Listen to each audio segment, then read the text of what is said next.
Đấy.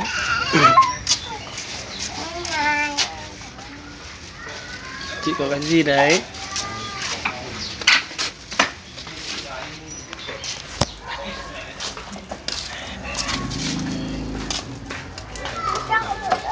Này. Ô Nhi đi quả bóng này không ở yên được. Ông kia ở ngã bây giờ. Bước chưa? Nào bước ra. Bước ra. Này. Đây quả bóng. Đi đâu? Anh sẽ đi chơi nè. Bóng của em nha. Em chơi trước rồi. Cứ để cho em để em đang chơi. Đi vào nhà nào. Đi đâu không?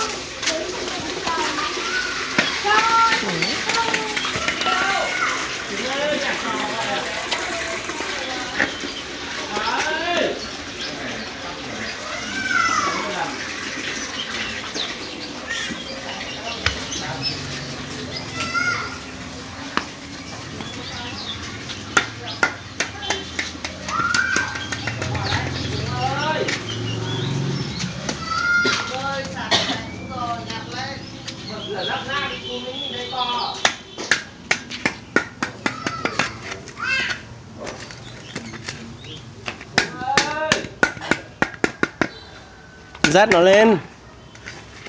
Nó mới tự dụng hả? Này, tí này. Này.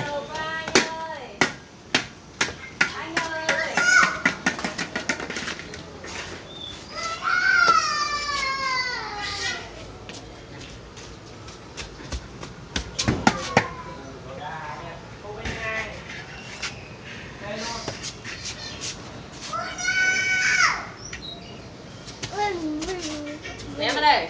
Nóng đây. Đúng rồi. Đê. Sút nào, vào nào. Nào. Úi là đúng rồi, ra. Cầu thủ này giỏi thật đấy.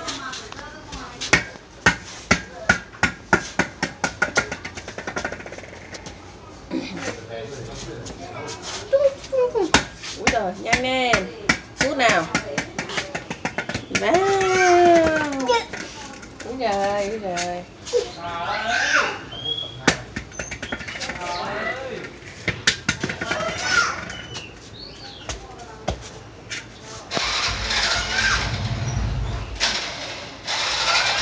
Sút vào đây nhanh lên. Sút vào. Sút vào đi.